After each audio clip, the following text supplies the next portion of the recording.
અમરેલી જિલ્લામાં સ્થાનિક સ્વરાજની ચૂંટણીઓમાં લહેરાયો ભાજપનો ભગવો। ધારીના ચલાલા શહેરમાં નગરપાલિકાની ચૂંટણીમાં કોંગ્રેસને આપ્યો પછડાટ। ચલાલા શહેરમાં નગરપાલિકાની ચૂંટણીમાં કોંગ્રેસ ખાતું પણ ના ખોલાવી શક્યા। તો ચલાલા નગરપાલિકાના તમામ 6 વોર્ડમાં ભાજપના ઉમેદવારોનો થયો ભવ્ય વિજય। ચલાલા શહેરમાં વિવિધ વિસ્તારમાં ભાજપના ઉમેદવારોનું નીકળ્યું ભવ્ય વિજય સરઘસ। તો ભાજપના ધારાસભ્ય જેવી કાકડિયાની આગેવાની હેઠળ નીકળ્યું વિજય સરઘસ। ધારાસભ્ય ધારી આ મારો હોમટાઉન છે। આ હોમટાઉનમાં જે ઉમેદવારો જે ભાજપ પાર્ટીએ મૂક્યા હતા એ 24 ઉમેદવારો ટકોરમાં મૂક્યા હતા। દાર મહારાજની કર્મભૂમિ આજે ભીમનાથ મંદિરમાં જે અત્યારે વિજય ઉત્સવ ઉજવી રહ્યા છે એ પણ ભીમનાથ મહાદેવની કૃપા। આજે 24 ઉમેદવારો જે નિષ્ઠાવાન ઉમેદવારો મૂક્યા છે ત્યારે જે ચલાલા શહેરનો સર્વાંગી વિકાસ થાય એના માટે 24 ઉમેદવારોનો રસ છે।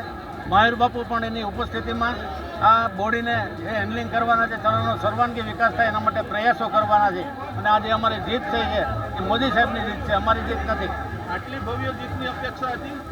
ભવ્ય જીતની અપેક્ષા તો હતી જ, કારણ કે ઘણા ખેલ આવ્યા, બધાને ખ્યાલ છે। કોંગ્રેસવાળાએ પણ ઘણા ખેલ કર્યા, પણ એના નેતા વિહોણી પાર્ટી છે એટલા માટે એમાં સક્સેસ નહીં ગયા। અમારા નેતા નરેન્દ્ર મોદી સાહેબ છે એટલે અમે એની જે કામગીરીને જોઈને અમને લોકોએ મત આપ્યા છે। એને કામ કરવાની જ્યારે પદ્ધતિ આપી છે ત્યારે અમે ચલાલાનો વિકાસ સર્વાંગી વિકાસ કરવા માટે બધા સહિયારો પ્રયાસ કરવાના છે। એમાં ગામ અમારી સાથે જ છે।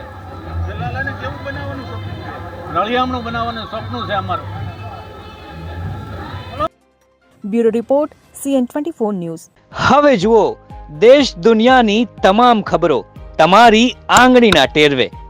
ઉઠાવો મોબાઈલ અને Google Play Store પરથી ડાઉનલોડ કરો અમારી CN24 ન્યૂઝ મોબાઈલ એપ।